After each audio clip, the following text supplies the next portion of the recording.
अब हेर पक, तँलाई जहाँ भेट्यो ती मार्ने हो। अब पक। र मेरो लक्ष्य भनेको प्रचण्डलाई सिद्ध्याउने मेरो अन्तिम लक्ष्य भनेको भनेर तपाईले मलाई फोनमा त्यो फोन रेकर्ड त्यो उबाट लिँदा नि हुन्छ छ पनि तपाईले ट्याक्स गर्नुभएको पनि छ। त्यो इन्टरभ्यू सुनेपछि तपाईले मलाई फोन गरेर म पाथीबाट हिँड्न लाग्ने ट्याक्स पनि गर्नुभएछ। त माओवादीको झोलेर छस्, माओवादी प्रचण्डको भरौटेर छस्, प्रचण्डको अरबौं अरब मिलियन डलर अमेरिका छ भन्थिस्, प्रचण्डको छोरो बनिएर समाजसेवा त त्यो प्रचण्डको पैसाले पो गर्दो रहेछस् त। हाम्रा ज्ञानेन्द्र साई प्रिय मेरो भाइ पनि हुनुहुन्छ, उहाँले बोलेको कुरालाई थोरै म विमति जस्तो असहमति जस्तो राख्न मात्रै खोजेको छु। उहाँले त्यहाँ सुन्दा वाह क्या बोलेका, वाह यस्तो हुनुपर्छ भन्ने जस्तो देखिन्छ। तर आफूलाई पनि पहिला हेर्नुपर्छ। जो उहाँले कसै पार्टी व्यक्तिलाई नदोषिकन तिमीहरू जस्तो घाँटी काटेर ज्यान मारेर आएको होइन, म कसैको दयाले यहाँ ल्याएको होइन भन्दै कुर्लिनु भयो। त्यहाँ कोही कोही अध्यक्ष सभापतिको दयाले टिको लाएर आएका 2-4 जनादेखि बाहेक सबै जनताले भोट दिएर आएका सांसद हुनुहुन्छ। उहाँको लक्ष्य सायद मेरो हिसाबमा माओवादी पार्टीप्रति र माओवादी सांसदहरूप्रति लक्षित देखिन्छ। फेरि तपाईहरु यहाँ मलाई माओवादी रहेछ, माओवादीको कुरा आठ न, म कुनै वादी कुनै वंश होइन है, म स्वतन्त्र नागरिक हो। यो ज्ञानेन्द्र साई राजावादी भन्नुहुन्छ, राजालाई ल्याउने भन्दै हुनुहुन्छ। तपाईलाई अलिकति हेक्का छ कि छैन होला। हिजो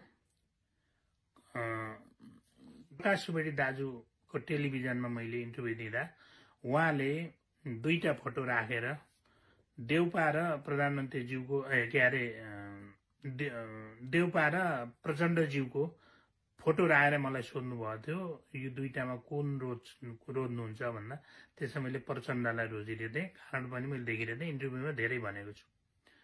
त्यो इन्टरभ्यू सुनेपछि तपाईले मलाई फोन गरेर म पाथीबाट हिँड्न लाग्ने ट्याक्स पनि गर्नुभएछ। त माओवादीको झोलेर छस्, माओवादी प्रचण्डको भरौटेर छस्, प्रचण्डको अरबौं अरब मिलियन डलर अमेरिका छ भन्थिस्, प्रचण्डको छोरो बनिएर समाजसेवा त त्यो प्रचण्डको पैसाले पो गर्दो रहेछस् त। अब हेर पक, तँलाई जहाँ भेट्यो ती मार्ने हो। अब पक। र मेरो लक्ष्य भनेको प्रचण्डलाई सिद्ध्याउने मेरो अन्तिम लक्ष्य भनेको भनेर तपाईले मलाई फोनमा त्यो फोन रेकर्ड त्यो उबाट लिँदा नि हुन्छ छ पनि तपाईले ट्याक्स गर्नुभएको पनि छ। त्यो चाहिँ के हो त? त्यति भन्नु पनि मारे जतिकै हो कि ज्ञानेन्द्र भाइ। त्यति अर्कालाई एउटा समाजका लागि यत्रो ठुलो योगदान गर्ने व्यक्तिलाई, तपाईलाई लाखौं सहयोग गर्ने व्यक्तिलाई त्यसरी धम्काउनु, अर्कालाई हप्काउनु, डराउनु भनेको नि मारे बराबरै हो। अर्को कुरो, राजा शासनमा शाही शासन भन्थ्यौं हामी त्यतिखेर। राजा र राजाका वरिपरि भरौटे राजावादीहरू सबै दुल्ले नका हौ। गणतन्त्रका त्यस्तै छन्। हिजो राजा बनिएर रैती हामी जनतालाई रैती दासी बनाएर दासी रैतीका छोराछोरी बुहारी श्रीमती कसरी दोहन गर्नुहुन्थ्यो गर्थे राजाहरूले। जोगाउन हम्मे हम्मे थियो कि थिएन? कलेजबाट हाम्रा छोरी चेलीहरू राजाका छोरा भनाउँदाहरू, राजाका वरिपरिका र राजाका छोराहरू कलेजबाटै बोकेर उठाएर लगेर कसरी बलात्कार गर्थे, अरूलाई कसरी ज्यान मारेका छन् राजाहरूले।